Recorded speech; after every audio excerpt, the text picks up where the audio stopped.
Okay everybody, today I'm going to show you what my husband calls poor man's beef stew. It's something that I've cooked for him in an attempt to try to save money during quarantine, because cuts of beef are just so expensive. I mean, we usually have to have two chuck roasts for our family, and you're talking about just about $30 just for the roast itself, not the other ingredients. So this was kind of like my compromise for pot roast, and it's got more of a soupy base to it, and I'll let you know further on into the recipe the things that you can add to it to make it just a little bit thicker if you like it more gravy like a real beef stew would be. So the first thing you need to do is get you about 2 to 3 pounds of ground beef. You can do less, you can do more. It's up to you. It's very forgiving and versatile. So this is about 2.5 pounds. I've already cooked it. I've already drained it. I also put the vegetables that I use is Veg All vegetables. They just have the best flavor. You could use anything, but we like these the best.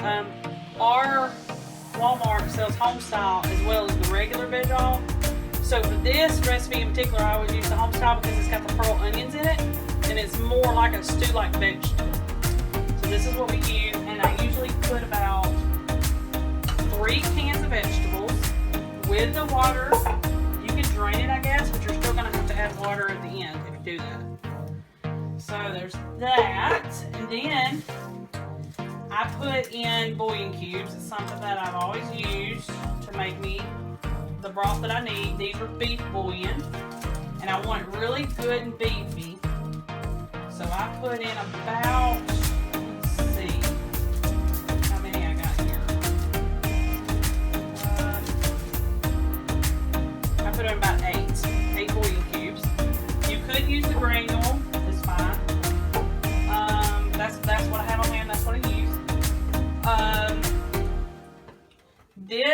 This right here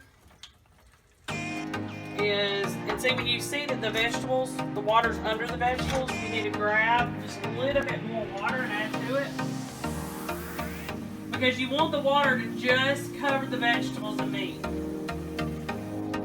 Alright, we're going to let this cook for a little while, and then I'll come back and show you the last few ingredients. Okay, it still needs to simmer a little bit longer so the bouillon cubes can melt.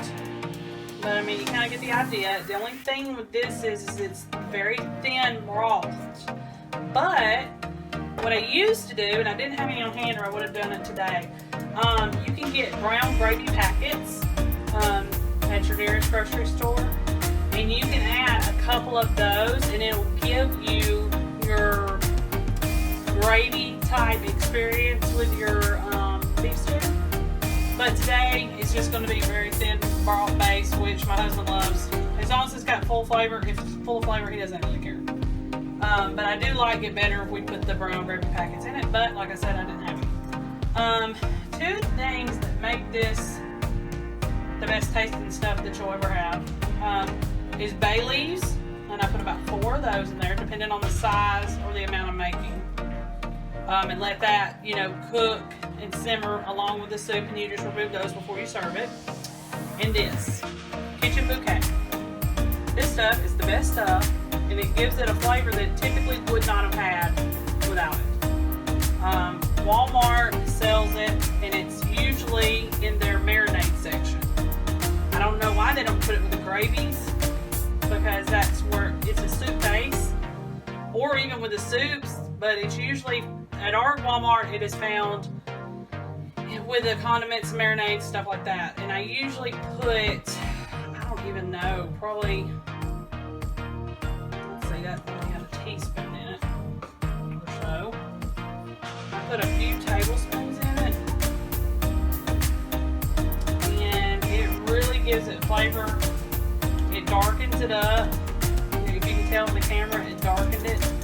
Instead of it just looking like a bunch of vegetables and meat and water, it made it brown.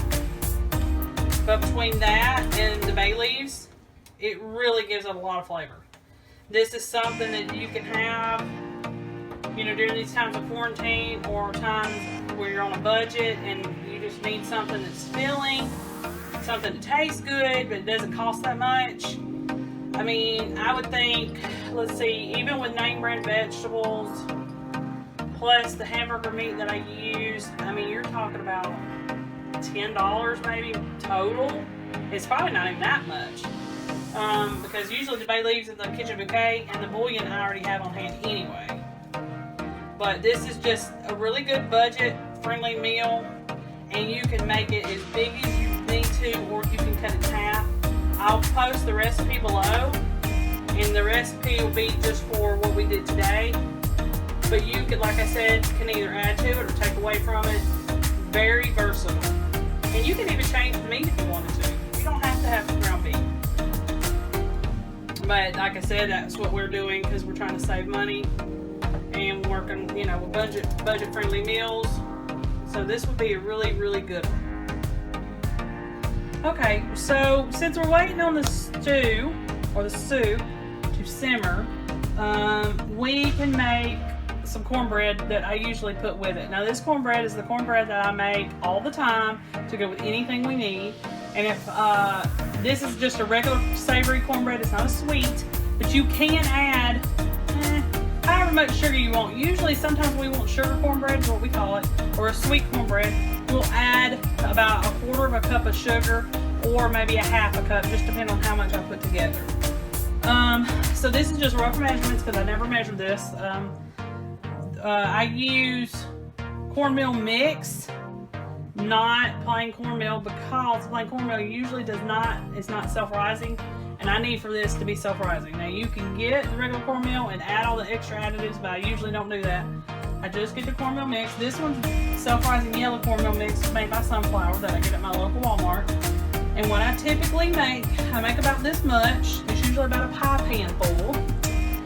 It's about 2 cups, maybe a little less. Let's see, put an egg in it. And, oh, well, I forgot. We put mayonnaise in ours instead of oil or butter or shortening. And I usually do about 2 tablespoonfuls, 2 heaping tablespoonfuls. This is a recipe that my husband taught me when we first got married. And this is how some members of his family made it. And I've just always done it. That's what he liked. So that's how I made it. Now, all I do is add milk. Can do buttermilk if you'd rather. I've done that. It's a little bit too thick, so I would still add a little bit of milk with the buttermilk. It's just, buttermilk is a little bit too thick for this. You don't want it really majorly runny, but you don't want it so thick it can't spread out. So you just get enough milk in there, and I'll show you in just a second. You don't want it soupy. You want it about this consistency. Okay, and that's it. So it's cornmeal, 1 egg, a little bit of mayonnaise, a little bit of milk. Spray whatever pan you're using. And we'll get this in the oven. I usually do about 400 or 425, but you can do it 350. It'll just take a little longer. And I'll get this in the oven, and then we'll update you on the soup. Okay, so soup is ready. We have to remove our bay leaves, so it's a really good idea when you put these in to remember how many you put in there. And like I said, I always usually do about 4.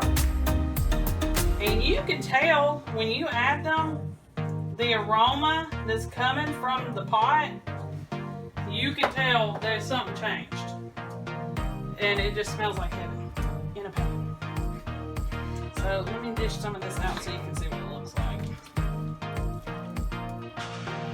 Okay, so soup's ready, cornbread's ready. When the cornbread's still hot and it just comes out of the oven, I like to take just a little bit of butter and run across the top. Just gives a little extra flavor, and I think it's like a little treat. So do that. You don't have to do it. It's just something I like to do. Okay, just cut into it.